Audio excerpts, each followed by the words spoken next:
우리 하나님의 말씀 창세기 3장 15절 한 절 말씀 보겠습니다. 창세기 3장 15절 한 절 말씀입니다. 네, 다 같이 한 목소리로 읽겠습니다. 내가 너로 여자와 원수가 되게 하고 네 후손도 여자의 후손과 원수가 되게 하리니 여자의 후손은 네 머리를 상하게 할 것이요 너는 그의 발꿈치를 상하게 할 것이니라 하시고. 아멘. 이번 주간은 부활절 주간입니다.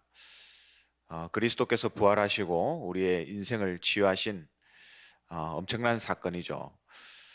그리스도는 하늘에 속한 자이시고 영생이시기 때문에 당연히 부활하셔야 됩니다. 아담의 후손이 아니라 여자의 후손이시기 때문에 죄가 없으신 그분이 부활하시는 것은 당연하죠. 그래서 이제는 우리의 인생이 그냥 그리스도 밖에서 율법으로 또 종교로 열심히 하면서 응답받는 인생이 되면 안 되겠습니다. 그렇게 살아도 응답은 오는 것 같은데 결국은 망하게 돼 있거든요. 결국 우리의 인생은 그리스도 안에서 함께 살고 또 그리스도로부터 나오는 응답을 받고 우리의 사는 삶의 방법도 그리스도에게서 나와야 됩니다. 그렇게 될 때 이번 주간 주신 성경 말씀대로 우리에게 표적이 따르고 현장에 하나님이 역사하시는 것을 보게 되는 것이죠. 그래서 이번 한 주간 언약의 말씀 붙잡으시고 미션을 한 가지 주셨습니다. 사단을 조롱해라. 조롱한다는 말은 가지고 논다는 말입니다. 그래서 사단을 조롱하고 가지고 놀면서 진짜 부활하신 승리의 주님을 체험하고 이번 한 주간 승리하시기를 주님의 이름으로 축원합니다. 오늘은 복음은 영혼을 구원하는 것, 치유하는 것이다 라는 제목으로 말씀을 나누겠습니다. 복음은 영혼을 구원하고 치유하는 것이다. 전도자 여러분은 이미 알고 계신 부분입니다. 이 복음은 영혼을 구원하는 것이고 또 치유하는 거예요. 그래서 처음부터 하나님이 우리를 책망하지 않으시고 여자의 후손이 뱀의 머리를 상하게 할 것이다. 오늘 본문의 약속처럼 말씀하셨습니다. 근데 지금 어디가 제일 안 되고 있냐? 그 부분을 생각해 봐야 되거든요. 당장 눈에 안 보이는 많은 문제들이 우리 주위에 있습니다. 그래서 우리가 전도자로서 세 가지를 기억해야 됩니다. 첫 번째는 모든 것을 수용해라. 모든 것을 수용하되 빨리 해야 된다. 그리고 두 번째는 모든 것을 초월해라. 다 수용해버리란 말인가? 틀린 것도 있는데 그래서 초월하는 겁니다. 사람들은 각각 생각이 다르고 다 가지고 있기 때문에 빨리 수용하고 초월하는 것이죠. 왜냐하면 우리는 이미 답을 가지고 있기 때문입니다. 그러면서 세 번째, 모든 것을 시스템 속에서 응답받으라. 시스템을 만들어라는 거죠. 수용 초월만 하는 게 아니라 하나님이 원하시는 되어지는 시스템, 이걸 보면 된다 했습니다. 그래서 전도자는 어디에 가도 이 세 가지를 기억해라 했어요. 특히 교회 안에서, 교회는 모든 종류의 사람이 다 오기 때문에 우리가 수용하지 못한다는 것은 복음이 아니라 했습니다. 틀린 것도 있는데 그래서 초월하는 거죠. 그러면 현실을 벗어나라는 말인가? 그것이 아닙니다. 하나님이 만드시는 시스템이 반드시 있어요. 그래서 싸울 필요도 없고 그냥 시스템을 만들면 되는 겁니다. 특히 우리 중직자분들이 잘 기억하셔야 되는 부분입니다. 우리가 잘못하면 당장 여기에 걸려들게 돼 있습니다. 교회 가니까 이게 안 맞고 저게 안 맞고 나는 이렇게 힘들고 저렇게 힘들고 우리가 이렇게 오해하게 되는 거죠. 그러면 얼마나 손해입니까? 우리는 중요한 전도자입니다. 그래서 복음은 오직이지만 이 모든 사람을 수용하는 게 오직이다. 어디를 가든지 이 세 가지를 보면 된다 했습니다. 그래서 유광수 목사님은 목회를 하시지 않잖아요. 목회는 당 하시는 목사님들이 계시고 유 목사님은 계속 돌아다니면서 강의하시고 그렇게 하시잖아요. 근데 본인이 이제까지 사역하시면서 했던 게 이 세 가지랍니다. 모든 사람을 수용하고 초월하면서 하나님이 원하시는 시스템을 세우는 것. 그래서 되어지는 시스템으로 인도받기 위해서 계속 이때까지 온 것이죠. 그래서 지금은 237, 5천까지 왔지 않습니까? 하나님이 원하시는 시스템으로 인도받는 겁니다.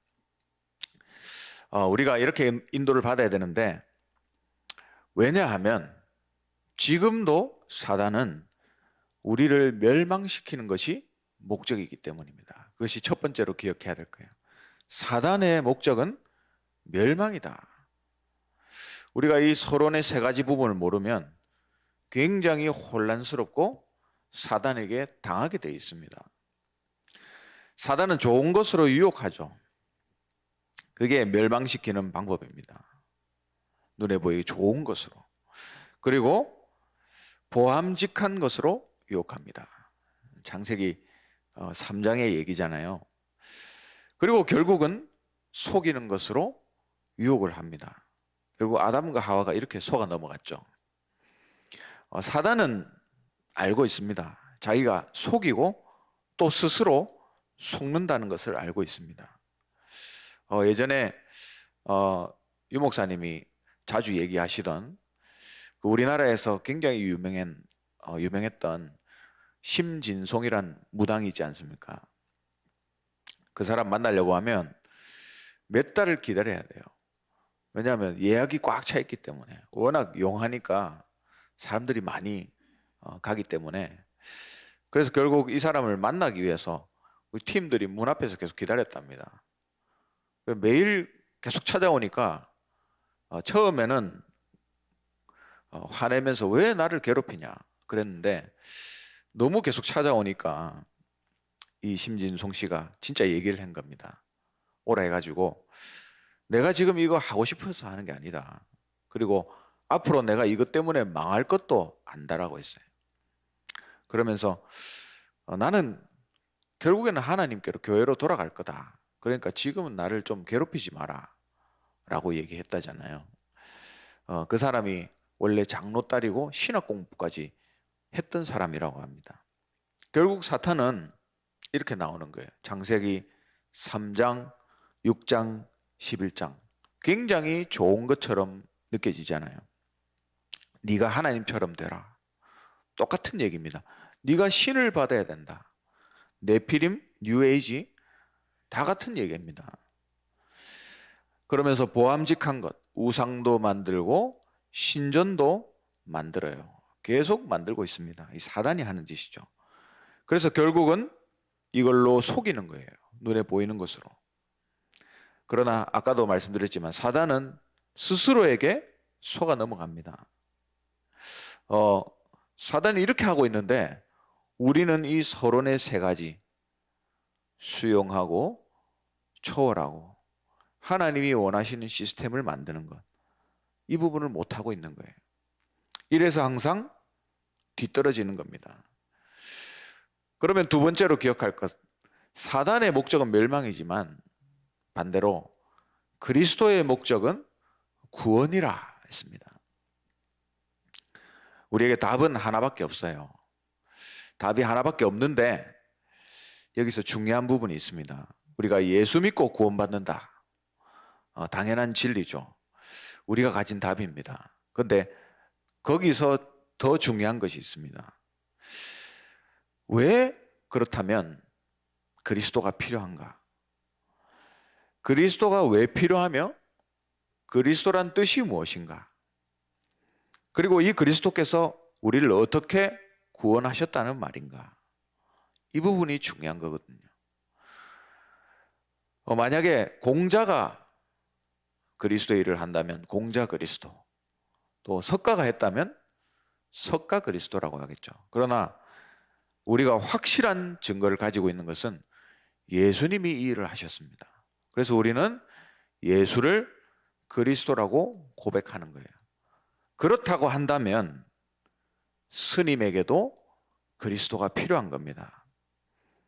그러면 그리스도 밖에서 깊은 곳에 들어가서 뭘 하면 하는 만큼 손해가 나죠. 영적 문제 해결 안 되는 게 아니라 절대 해결 안 됩니다. 어떤 스님이 유명한 불교 방송에 나와가지고 솔직한 이야기를 했는데, 불교에서는 문을 다 닫아놓고 몇 년씩 아무것도 움직이지 않고 돌을 닦잖아요. 그래서 이 취재하는 분이 가가지고 얻은 게 뭐냐 이렇게 물어보니까 이 스님이 굉장히 솔직하게 대답했습니다. 그냥 본래대로 돌아갔다. 자기가 처음 시작한 그대로다. 그 말은 별 변화가 없단 말이잖아요. 안 된다는 말입니다. 그래서 결국 이분에게도, 이 스님에게도 그리스도가 필요한 거예요. 그 뜻이 뭐죠? 기름 부음을 받은 자, 참 왕, 참 선지자, 참 제사장. 이 축복이 그 스님에게 필요하고 우리에게도 와줘야 되는 겁니다. 사단과 저주, 지옥이라는 운명에서 벗어나야 됩니다. 우리가 스스로라는 단어를 쓰는데 그 말은 굉장히 나쁜 말이에요. 나쁜 단어입니다. 스스로라는 단어를 붙일 수 있는 데는 하나님밖에 없습니다. 그 외에는 쓰면 무조건 사단에게 잡힌다 했어요. 사단이 스스로 타락을 했잖아요. 원래 천사였는데. 이런 어마어마한 성경에 있는 메시지를 종교인들이 어떻게 알 수 있겠습니까? 우리는 이 서론에 속을 시간이 없습니다. 그래서 어떻게 보면 뻔뻔한 말이지만 우리의 문제는 다 끝났습니다.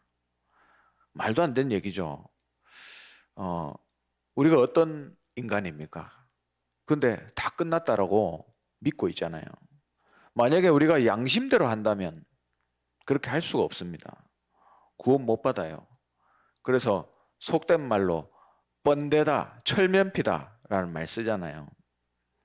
억만 죄인이 하나님 앞에 나와서 무릎 꿇는 것, 절대로 나아갈 수 없는데 나아가는 것, 그걸 보고 뻔대라고 합니다. 그 뻔대가 구원을 받게 되어 있습니다. 사탄의 종로로 달 수밖에 없는 인간이 하나님께 나와서 그리스도의 언약 붙잡고 살려달라는 거예요. 그 사람이 구원받습니다. 그래서 우리는 절대 서론에 속으면 안 됩니다. 낙심하는 사람과 철면피, 둘 중에 철면피가 훨씬 낫다 했습니다. 그래서 우리는 하나님 앞에 번데처럼 나아가야 돼요. 그때부터 무엇이 일어나느냐? 구원과 영적 치유가 일어나게 되어 있습니다. 세 번째, 하나님의 구원과 영적 치유입니다. 그것이 어떻게 일어나게 되죠? 성삼위 하나님의 비밀로 일어나게 됩니다. 성삼위 하나님의 역사로 우리가 구원받았습니다. 어떤 노력으로도 얻을 수 없는 겁니다. 그 구원의 은혜 때문에 우리에게 신분과 보좌의 축복이 주어졌어요. 그리고 놀랍게도 우리의 권세와 우리의 권세를 통해서 지옥, 사탄, 재앙들이 무너지게 되어 있습니다. 이것은 스스로 받을 수 없는 거죠. 그래서 우리가 은혜라고 얘기합니다. 그래서 이 은혜는 번데들이 받는 거예요. 사람이 화내는 것도 죄잖아요. 그럼 우리는 매일 죄 지으면서 살아갑니다. 우리는 죄 덩어리잖아요. 그러나 이 죄 덩어리가 어떻게 구원받겠습니까? 우리가 평생 365일 천사처럼 살았다고 한들 우리는 원죄 가진 죄인이잖아요. 절대 해결 안 됩니다. 이 말을 종교인들이 어떻게 알아듣겠습니까? 어떤 사람은 이렇게 얘기합니다. 믿음으로 구원받는 거 아니다. 행동을 똑바로 해야지. 행위로 우리가 구원을 만들어 나가고 이루어 나가는 것이지. 불신자가 볼 때는 그 말이 설득력이 있거든요. 근데 그 사람은 너무나 이 구원을 모르는 거예요. 성경에 있는 복음을 모르는 겁니다. 우리는 하나님의 완전한 100% 순수한 은혜로 구원받았습니다. 우리는 이 사실에 감사해야 돼요. 그래서 결론으로 이제 우리는 그 은혜에 감사하여 세 가지를 해야 됩니다. 그게 영적 파수꾼, 영적 의사, 영적 대사예요. 이 세 가지를 우리가 해야 됩니다. 모든 것을 다 드리고라도 이걸 해야 돼요. 우리가 번데처럼 구원받았으니까 계속 번데처럼 살겠다. 그 말이 아니라 구원에 감사해서 이제 우리는 우리의 모든 것을 들여서 이 삶을 살겠다는 겁니다. 영적인 파수꾼과 영적인 의사와 영적인 대사로 살겠다. 그래서 우리는 구원은 은혜로 받았고 우리의 삶은 사명으로 가는 겁니다. 우리는 세상 사람들이 모르고 있는 이 구원의 비밀을 전하는 전도자가 돼야 됩니다. 그래서 오늘 제목처럼 복음은 영혼을 구원하고 치유하는 것이다. 억만 죄를 가진 이 죄인을 구원하신 그 은혜에 감격해서 영적인 파수꾼, 또 영적인 의사, 영적 대사로 우리의 인생을 주님께 드리는 전도자로 서게 되시기를 주님의 이름으로 축원합니다. 기도하겠습니다. 하나님, 이번 한 주간 모든 것을 수용하고 모든 것을 초월하고 하나님이 원하시는 시스템을 세우는 전도자로 서게 하옵소서. 한 주간 정말 그리스도와 함께 그리스도 안에 살고 또 그리스도에게서 나오는 응답을 받고 또 우리의 삶의 방식이 그리스도에게서 나오게 하옵소서. 부활의 주님을 누리며 사단을 조롱하는 한 주간 살게 하나님 인도해 달라고 기도하시고요. 너희가 그 땅을 차지할 것이라 언약의 말씀 붙잡고 후대 운동을 본격적으로 하는 교회, 시대를 치유하는 교회, 237 나라 선교하는 교회의 응답 올 수 있도록 교회를 놓고 기도하시고 우리 하나 RUTC와 하나 렘넌트 서밋스쿨 놓고 기도하시고 300지교와 3000지교의 1만 성도 일어날 수 있도록 기도하시고 파송된 테크노폴리스 하나 지교회당과 두라 교회를 놓고 기도해 주시기 바랍니다. 우리 담임 목사님과 원로 목사님 성령 충만과 오력을 놓고 가시는 모든 걸음에 하나님 지키시고 인도해 달라고 기도하시고 우리 교역자들은 현장 목회 주역으로 또 중직자들은 삶 제자로 렘넌트는 삶 서밋으로 설 수 있도록 여러분 기도하시고 또 각 나라 선교사님들 위해서 기도하시고 다민족 제자 차세대 선교사 위해서 기도하시고 평시도 전문인 선교사들이 일어날 수 있도록 그래서 30나라의 선교의 응답 누릴 수 있도록 또 이번 주는 특별히 알바니아 나라를 놓고 기도해 주시기 바랍니다. 오늘 237 새가족 현장 사역자 수련회 있습니다. 담임 목사님 발걸음 위에 함께 하시고 또 여기 훈련받는 모든 분들 하나님 기뻐하시는 전도자로 서게 해달라고 기도하시고 금요일 남녀 여전도에 리더 강단 훈련이 있습니다. 모든 훈련과 훈련생들을 놓고 기도해 주시고 마지막으로 현장과 어려움 속에 있는 성도를 위해서 증인으로 하나님 세워주시옵소서. 기도해 주시고 개인적인 기도 제목 가지고 힘 주신 대로 기도하시다가 자유롭게 돌아가시기 바랍니다. 기도하겠습니다.